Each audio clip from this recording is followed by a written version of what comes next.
Hello and welcome to Krista So Crafty. My name is Krista. Today I'm going to show you how to make some ear savers. Now these are used when you're wearing the masks that have the elastics that go around the ears. I've heard from quite a few different people, whether they be in the nursing profession or just on the front line, so to speak, that after wearing the mask for so long, the back of their ears get really raw from the elastic. So I've come up with this idea. This is not a new idea, but what I found when I was making them is that they wouldn't stay on your head. You would put them here and then they'd slowly work their way down. So I've come up with an idea using some of this shelf liner, if you would believe, and it actually works really well to hold the band, the ear saver, onto the back of your head. And so it'll just sit there and it almost kind of sticks into with your hair. So the idea with these little ear savers is that when you have your face mask, you take the elastics and you place them around here, and then this sits on your head and it sticks, right? If you have just the fabric, you can see it's very slippery. But if you have this, it kind of sticks. And so it makes it a little easier to keep the face mask and where you want it. I will let you know what supplies you will need for this, and we can get started making some. The supplies we're going to need to make these ear savers: you will need a piece of material that's 2 inches by 7 inches, just one. You'll need a piece of shelf liner that is 2 inches by 7 inches, and you'll need one of those. You'll need a couple of buttons, sewing machine, and a needle and thread to sew your buttons on. So as far as the shelf liner, this is just some shelf liner that I'd picked up at the dollar store.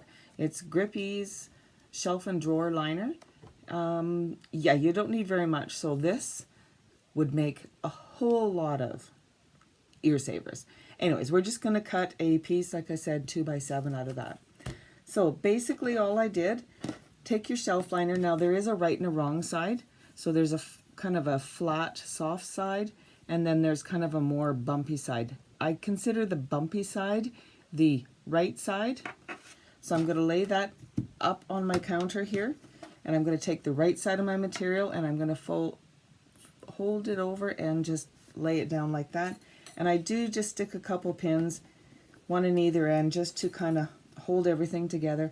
It's not really going to move around a whole bunch, but so that's that. And then all we're going to do is we're going to sew all the way around the outside, and we're going to leave probably about 2 inches on the side so that we can flip everything out. Okay, so I'm just going to go ahead and do that. And I just used a 1/4 inch seam.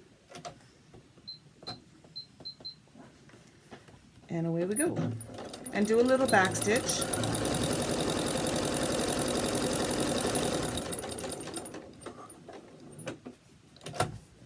Don't forget to take your pins out. When you get to the corner, put your needle down and just turn, and then keep going over to the other corner.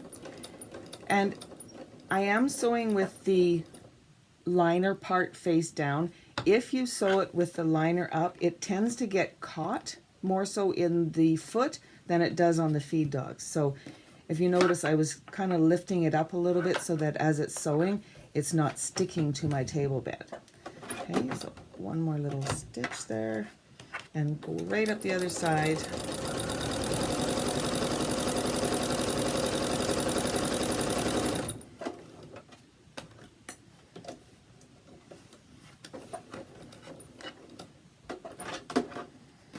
And then pivot at the corner and down the short side.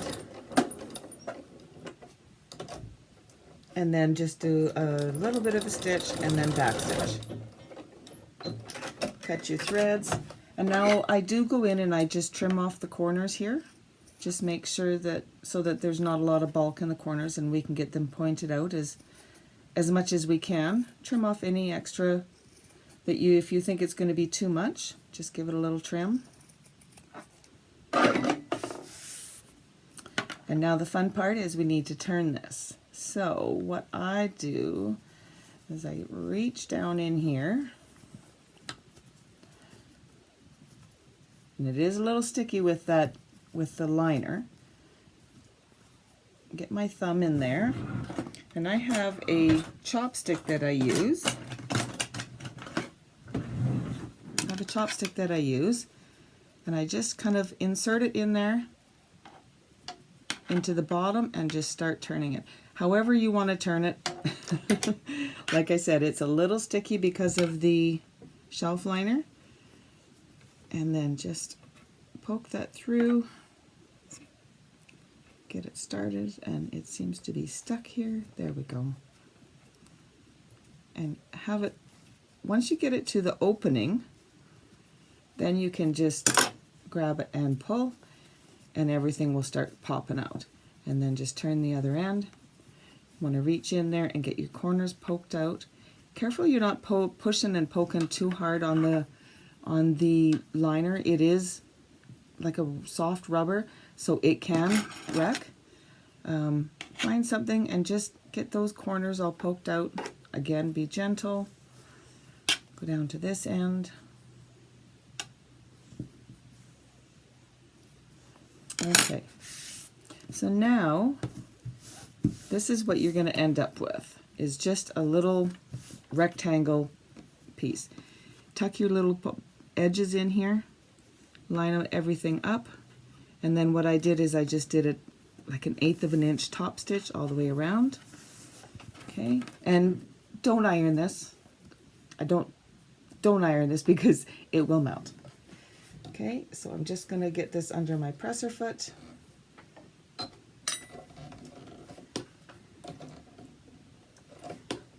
Get this all lined up.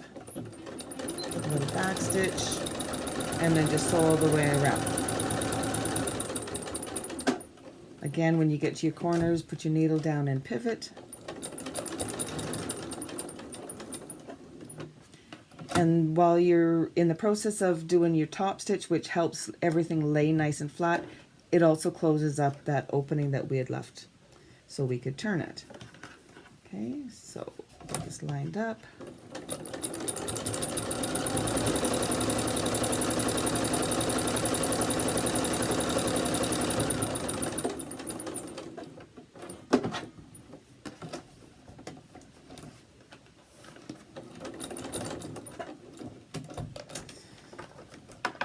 Careful it doesn't get stuck going down into the bed of your machine. That is not fun.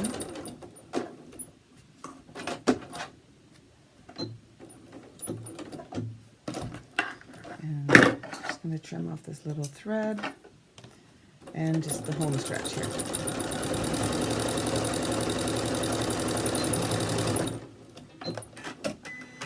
So that's all the sewing that you have to do on this. It's not a big enough piece. You don't need to worry about quilting it or anything like that. Let's get those threads out of there. And so basically that's your little ear saver piece. Now all that's left to do is just to sew the buttons on to the ends. So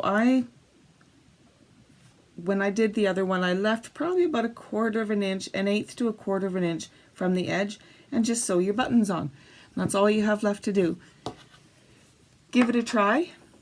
They do make a difference. I gave one to my niece who's a registered nurse, works in a hospital around here, and she said it was definitely better than the ones with the material on the back. It tended to help hold it onto her head better. So give it a try. If you enjoyed this video, please give it a thumbs up. Thank you very much for crafting with me, for sewing with me today. Talk to you soon. Bye for now.